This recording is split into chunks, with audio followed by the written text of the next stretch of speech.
Hello दोस्तों, राधे राधे। आज हम आपको शनि प्रदोष कब है, इसकी विधि क्या है, इसकी कथा क्या हो रही है, आज हम आपको इसी के बारे में बताएंगे। शनि प्रदोष व्रत 24 मई को पड़ रहा है और इसकी विधि क्या होती है। शनिवार के दिन शनि देव की पूजा करनी चाहिए। किसी चौकोर वेदी पर शनि देव की लोहे की प्रतिमा स्थापित करें तथा काली वस्तुएं तिल आदि से पूजन करें। ब्राह्मणों को भी तिलों से मिश्रित भोजन कराना चाहिए। इस प्रकार नियम पूर्वक 1 माह या 1 वर्ष या 2 वर्ष तक व्रत करने से शनि देव प्रसन्न होते हैं और संपूर्ण मनोरथ को पूर्ण करते हैं। व्यक्ति को अकाल मृत्यु का भय नहीं रहता है तथा शनि देव अज्ञता प्रदान करते हैं। अब हम आपको इसकी कथा सुनाने जा रहे हैं, तो कथा को पूरा सुनिएगा। किसी समय सूर्य आदि नवग्रहों में अपनी अपनी श्रेष्ठता सिद्ध करने के लिए विवाद छिड़ गया, किंतु वे किसी निर्णय पर एक मत ना हो सके। तब वे इंद्र के पास गए और बोले, आप यह निर्णय करें कि हम लोगों में कौन श्रेष्ठ है। इंद्र ने यह सुनकर उनसे कहा, तुम लोग राजा विक्रमादित्य के पास जाओ, वह इसका निर्णय कर देंगे।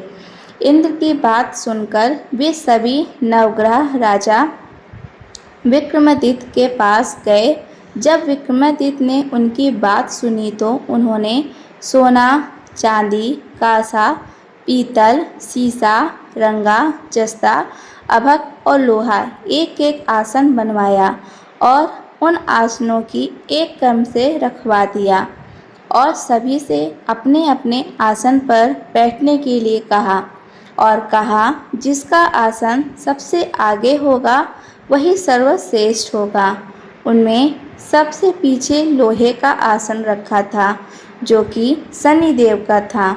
अपने आसन को पीछे देखकर अपने को सबसे छोटा समझकर राजा के ऊपर क्रोधित हो गए।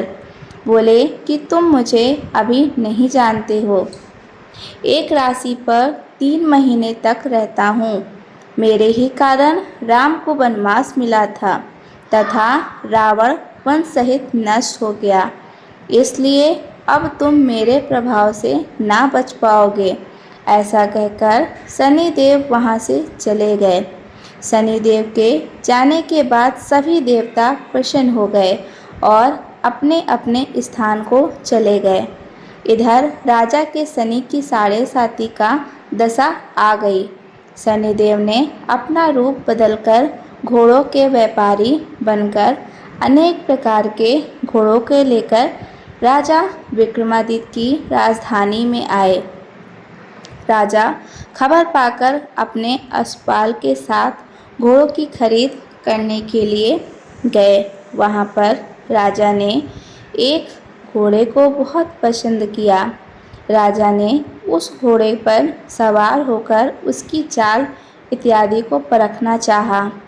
राजा जो ही घोड़े की पीठ में सवार हुआ, वही मायावी घोड़ा बड़ी तीव्र गति से उड़ा और एक घनघोर जंगल में राजा को छोड़कर गायब हो गया। राजा मार्ग भूल गया और इधर उधर भटकने लगा। घूमते घूमते राजा को प्यास लगी। पानी की खोज में राजा घूम रहा था। एक चरवाहा उन्हें मिला जिसने राजा को पानी पिलाया तथा उसे राजा से मार्ग पूछा। राजा मालूम करके राजा ने उस चरवाहे को पुरस्कार में अंगूठी दे दी तथा स्वयं नगर के रास्ते में चलने लगा।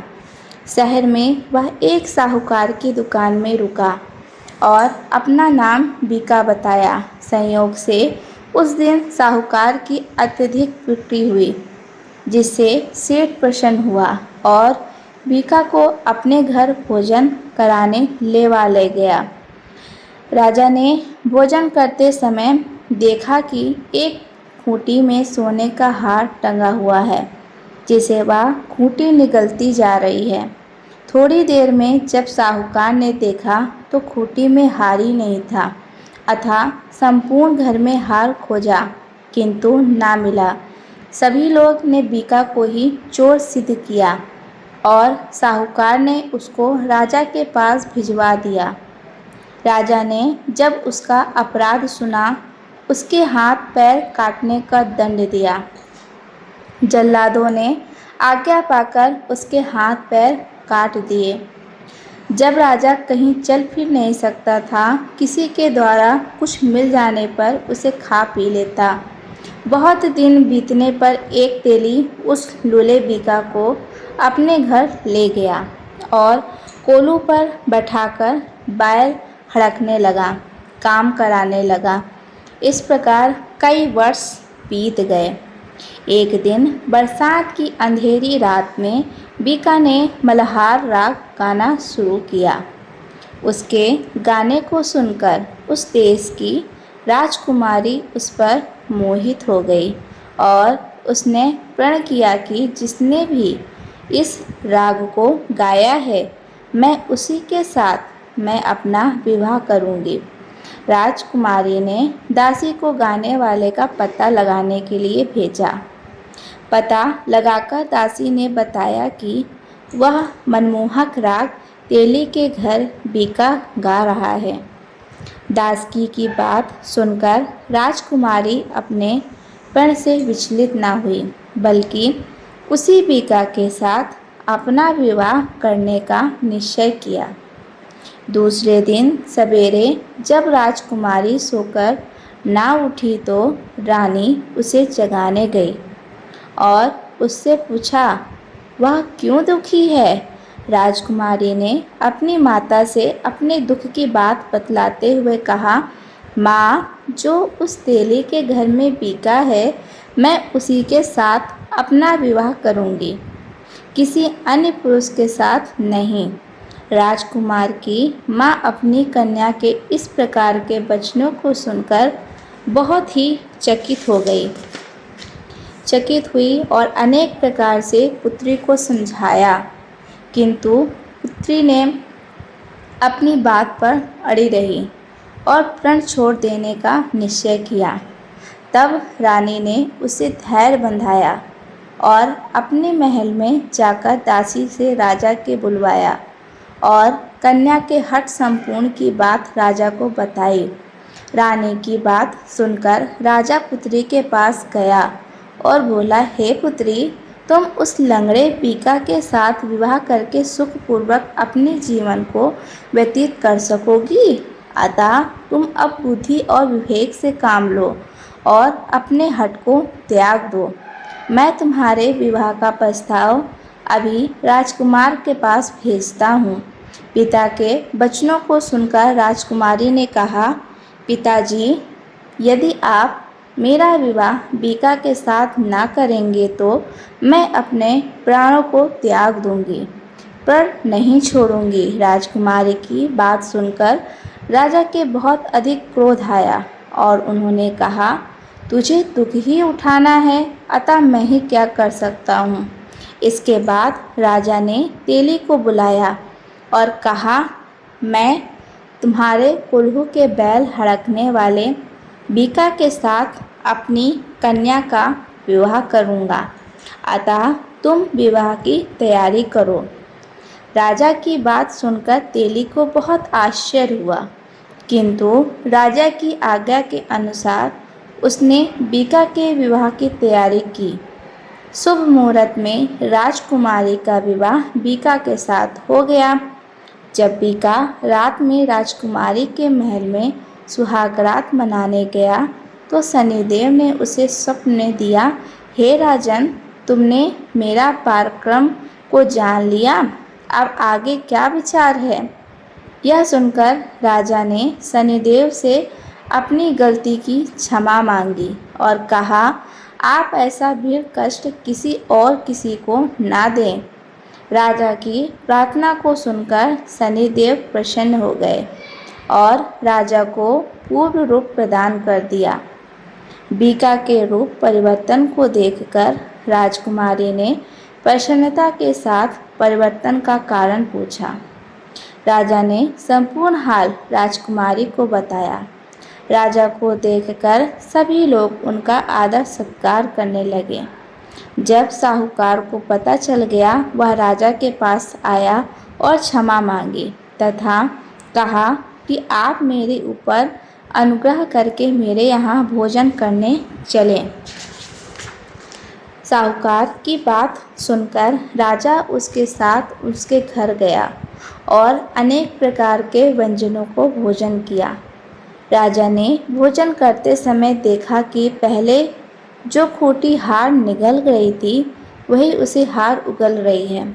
राजा ने सबको दिखाया और अपने ऊपर शनि के क्रोध का भी हाल बताया। भोजन के बाद उस साहूकार ने राजा को अनुमति लेकर उसके साथ अपनी पुत्री का विवाह कर दिया तथा दहेज में बहुत सारा धन दिया। कुछ दिन बीतने पर राजा अपनी दोनों रानियां सहित अपने राजधानी को गया।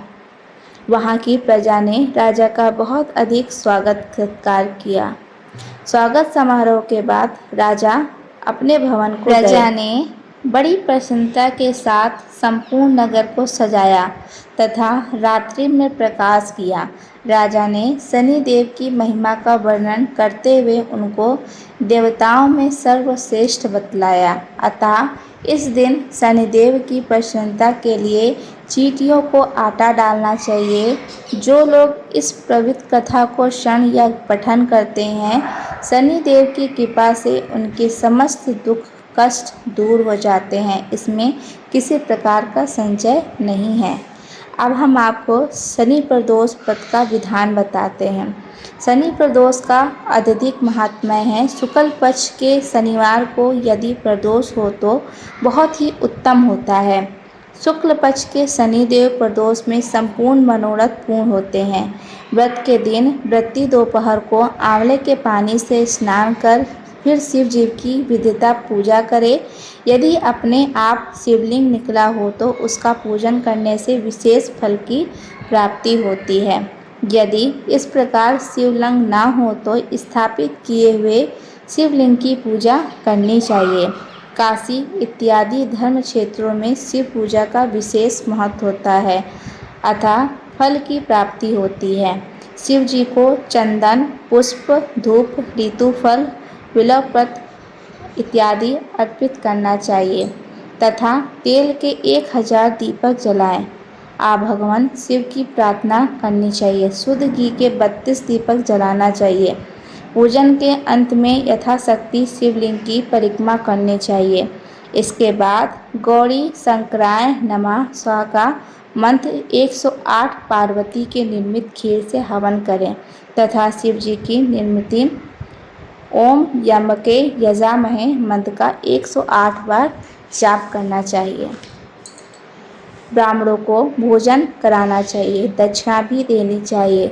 ब्राह्मणों से आशीर्वाद लेकर स्वयं बंधुओं सहित भोजन करना चाहिए। व्रत के दिन जमीन या तख्त में सोना चाहिए। 1 वर्ष तक लगातार व्रत करने से शिव जी अत्यंत प्रसन्न होते हैं और धन ध्यान शस्त्रों पर विजय आदि प्राप्त कराते हैं। व्रत के संपूर्ण मनोरथ पूर्ण होते हैं, उसमें किसी प्रकार का संशय नहीं है। ये थी कथा और कथा का विधान जो हमने आपको सुनाई शनि प्रदोष व्रत की। तो आपको कथा पसंद आई होगी तो वीडियो को लाइक, चैनल को सब्सक्राइब और कमेंट सेक्शन में जय महादेव ज़रूर लिखिएगा।